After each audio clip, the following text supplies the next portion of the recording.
The next financial crash will not begin where the crowd is looking. It will not begin with a neat red headline telling ordinary people exactly where the danger lives. It will begin in the places that were allowed to grow because they look sophisticated, difficult to understand, and just far enough away from the public that the public could be told not to worry about them. That is how these things always work. When I was younger, I assumed crises came from obvious stupidity.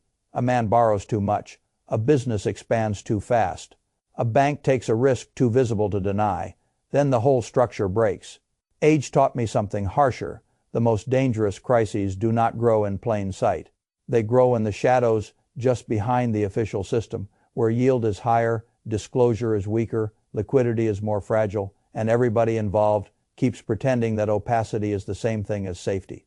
That is the line I want you to hold on to. Opacity is not safety. Opacity is often just risk waiting for the wrong moment to become public. And when I look at the world you handed me in this document, that is exactly what I see. I do not just see another Wall Street scare story. I see a much more dangerous structure. I see a private credit machine that grew huge because the old banking system was restricted after 2008. Yet the appetite for leverage yield and weak borrowers never actually disappeared. I see an AI boom so large that it flatters the whole American economy while covering up how narrow the real growth engine has become. I see a stock market so concentrated that a handful of giant names are doing the emotional work of an entire country. Optimism, and I see an oil shock building through the war with Iran that can squeeze inflation, margins, rates, transport, food, and confidence all at the same time. That is not one problem. That is a chain. And chains are what make financial accidents turn into system events. Most people still think crashes happen because one thing goes wrong. That is not usually true. Crashes happen when one fragile structure is leaning on another fragile structure, and both were financed under the assumption that the future would stay cheap, liquid, and cooperative. Then something hits the system hard enough to reveal that cooperation was the whole business model. That is where we are now. If you want the cleanest sentence I can give you, it is this. Wall Street spent 15 years moving risk out of the most visible institutions, hiding it inside opaque credit vehicles, flattering the public with high returns, and depending on a growth story that became increasingly concentrated in technology and increasingly detached from the broad economy. Now the growth story is strained, the credit is cracking, the liquidity is weaker than people admitted, and the external shock from oil is arriving at exactly the wrong time. That is how a new crisis smells before it becomes obvious. The public usually meets a crisis in reverse order. First they hear the headline, then they see prices falling, then they start asking what happened. That is much too late. A serious investor asks a different question much earlier. What kind of structure is this market standing on, and what happens if that structure loses access to confidence? That is the question. The first structure I want you to understand is private credit. After the last great financial crisis, banks were pushed under heavier rules, heavier scrutiny, and heavier capital expectations. The public was told this made the system safer. In one narrow sense it did, but the appetite for yield did not disappear, and neither did the appetite to lend to weak or highly leveraged businesses. The risk did not die, it migrated. That is what the public always misses. Risk rarely vanishes because a regulator names it, risk moves. It finds a new pocket, a new wrapper, a new set of hands happy to earn the fees. That is what private credit became. Instead of banks making many of the riskiest loans directly, more and more capital flowed into private funds and alternative managers that promised attractive yields, limited volatility, and kind of professional control the ordinary investor was not supposed to question too deeply. These firms lent money to private companies, often highly leveraged ones, often in structures that ordinary people could not easily inspect. And all of it grew under the comforting belief that sophisticated money must understand what it is doing. That belief is one of the oldest and most expensive mistakes in finance. Sophistication is not the same thing as safety. Sometimes sophistication is just a better vocabulary for the same old hunger. The hunger here was obvious yield in a world starved for return. A promise of high double-digit yields exerts a magnetic pull. Institutions want it, wealthy investors want it, funds want it, advisors love anything they can describe as alternative, private, uncorrelated, and premium. The sales pitch almost writes itself. The assets are not publicly traded, so they do not show their pain every minute. The managers are skilled, the borrowers are special situations, the structures are bespoke, the returns are attractive, The volatility appears lower than in public markets because the prices are not being marked in public every day. That is the seduction. A thing begins looking stable partly because it is harder to see. I have never trusted that kind of stability. If you cannot see the price clearly, the pain does not disappear. It accumulates in silence. That is the first mechanism in this story. I call it the opacity premium. Investors were paid extra yield for owning things that were harder to inspect, harder to value, and harder to sell quickly. For a while, that feels intelligent. Then the cycle turns and the hidden costs begin collecting. The second mechanism is illiquidity. This is where private credit becomes much more dangerous than many people appreciate. When investors place money into these vehicles, the capital is then lent out into private deals, private loans, private structures. The underlying assets are not liquid in the way people imagine when they look at a statement and see a neat account value. If enough investors want their money back at the same time, the manager cannot simply press a button and turn a hard-to-sell loan book into cash at yesterday's valuation. That is the liquidity lie. On the way up, the investor believes he owns a high-yielding instrument. On the way down, he discovers he actually owns a Q. The moment redemptions are restricted, limited, delayed, or gated. Trust begins changing shape. A fund can survive weak assets longer than it can survive collapsing confidence. Once investors sense they may not be able to get out cleanly, the question shifts instantly. It is no longer, how much am I earning? It becomes, where is my money? That is a very dangerous emotional turn, because every investor asking that question at once creates the exact conditions that make the answer uglier. This is why I say crises are often liquidity events disguised as valuation events. People think the problem is that prices fell. Often the deeper problem is that the structure never had true liquidity behind the promise. That is how bank runs happen. Not just in banks, in any system that offered smoother exit than the underlying asset base could honestly provide. And when you read about major managers limiting withdrawals, buying time, or trying to manage the pace of redemption, you are seeing the same old movie in a different theater. The labels changed, the mechanism did not. The third mechanism is contagion through hidden linkage.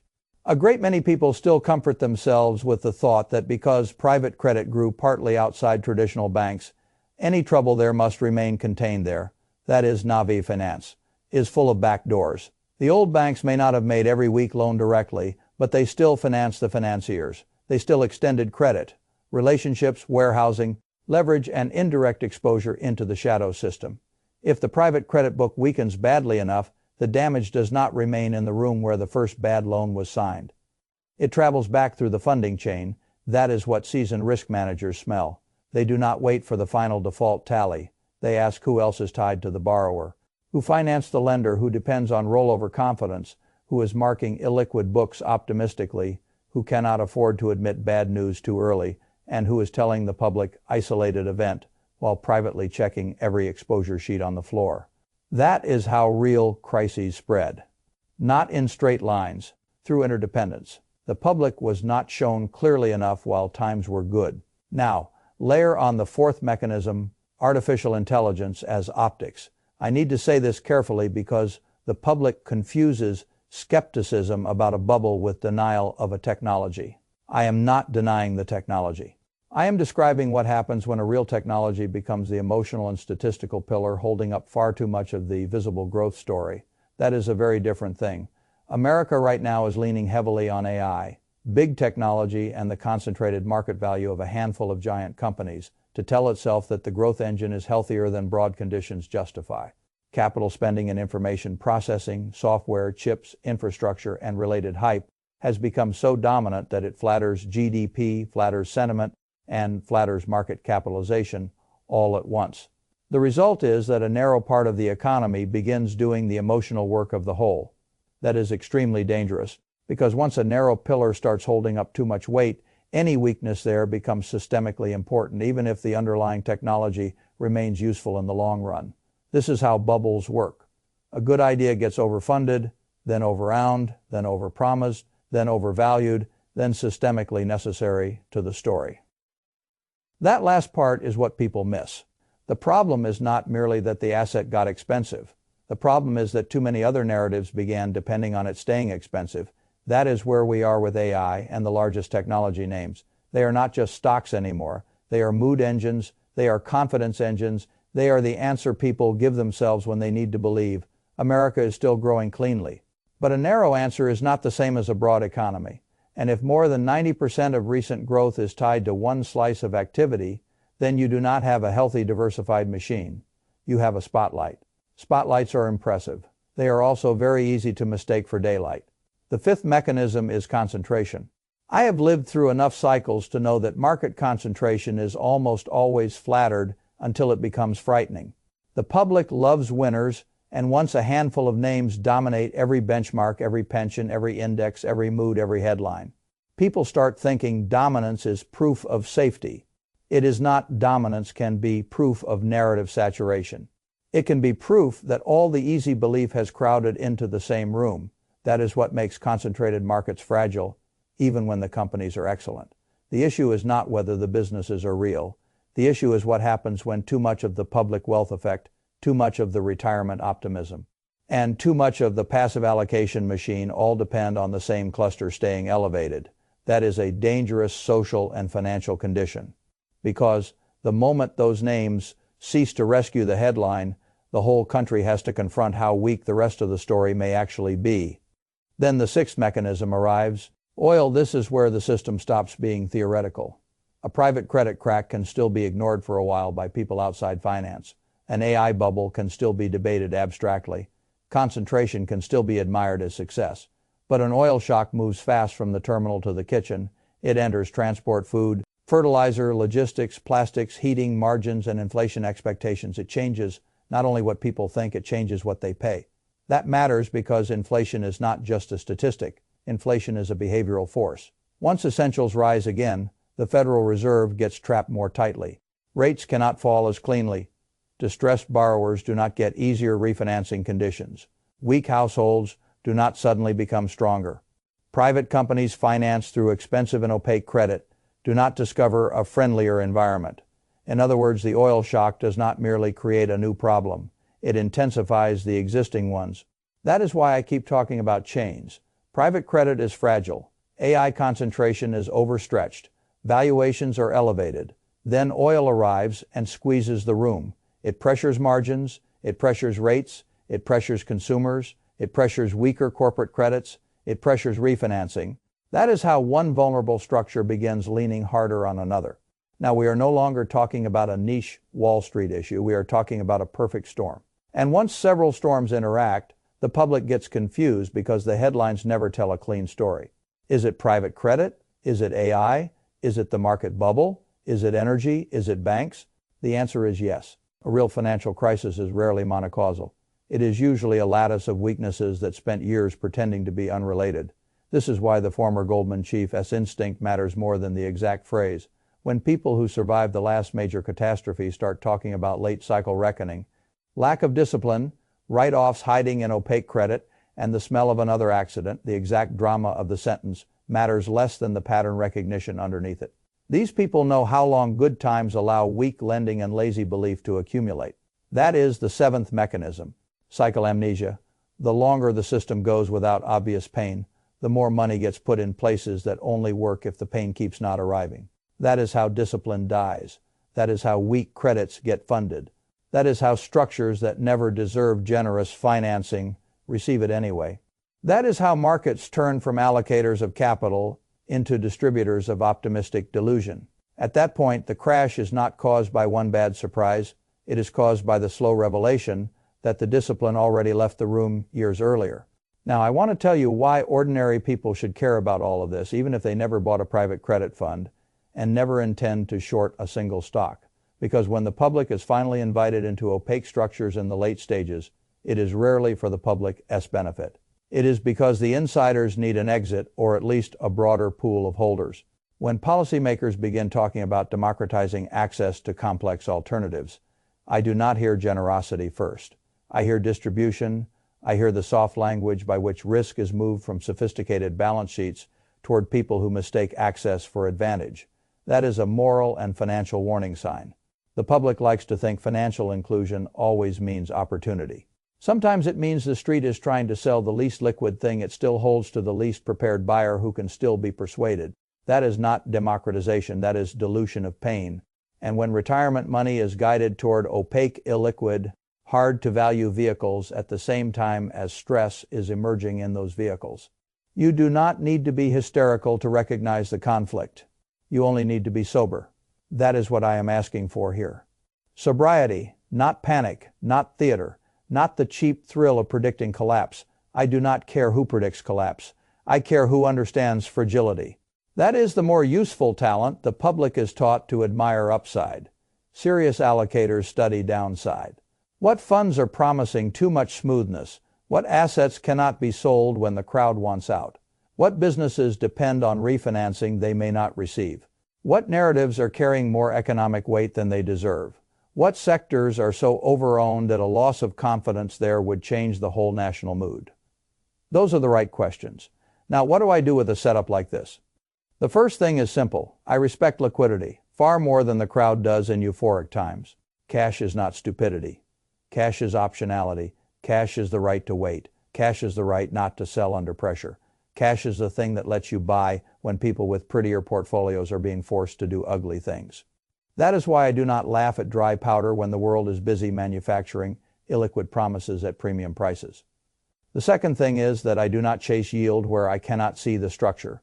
If you need a spreadsheet full of caveats, bespoke valuation language, soft marks, and trust in gates never being used, then you are not being paid only for return. You are being paid to accept opacity and illiquidity. Fine, accept that consciously if you wish, but do not call it cash, like safe or simple, because the monthly line looks smooth.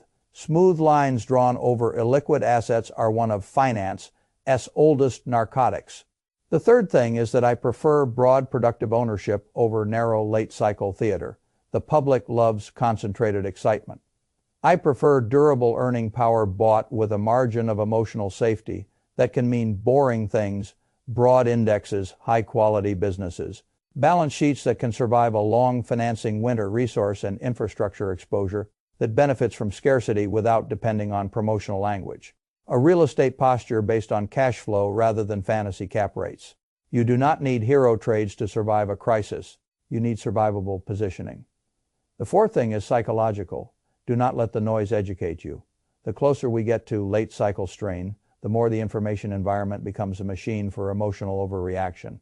Some will say nothing is wrong. Some will say the world is ending. Neither camp is very useful. Your job is simpler and harder. Study the structure. Reduce your dependence on false smoothness. Keep liquidity. Own quality. Refuse opacity you do not understand. Let the weak credits, the gates, the overpromises, and the story stocks reveal themselves without needing to join them. That is enough. In fact, that is more than enough, because the truth is that not every crisis must be traded directly to be survived profitably. Much of the money in a crash is made not by the person who shorted the exact weak point at the exact top, but by the person who still has capital, calm, and judgment after the weak points break. That is the deeper lesson. The point of studying a coming crisis is not to become theatrical. It is to remain capable. If the private credit machine cracks harder, if the AI bubble stops flattering the market, if oil deepens the squeeze, if banks discover more linkage than they publicly admitted, then ordinary people will once again ask the wrong question. They will ask, how did nobody see this coming? People saw it. That is not the mystery. The mystery is why so many intelligent people keep trusting structures that require the crowd to remain calm, rates to remain friendly, funding to remain available, and liquidity to remain generous all at once. That is too many musts for one system. Systems built on too many musts eventually fail. That is finance. And if you remember nothing else from what I have said, remember this. The next crash will not be defined by who had the boldest opinion. It will be defined by who respected fragility early enough to keep ownership, liquidity, and judgment when everyone else is trying to recover them at the same time. That is the whole game. That is how average people protect themselves. And that is how prepared people come out of storms owning more of the future than they did before the sky turned dark.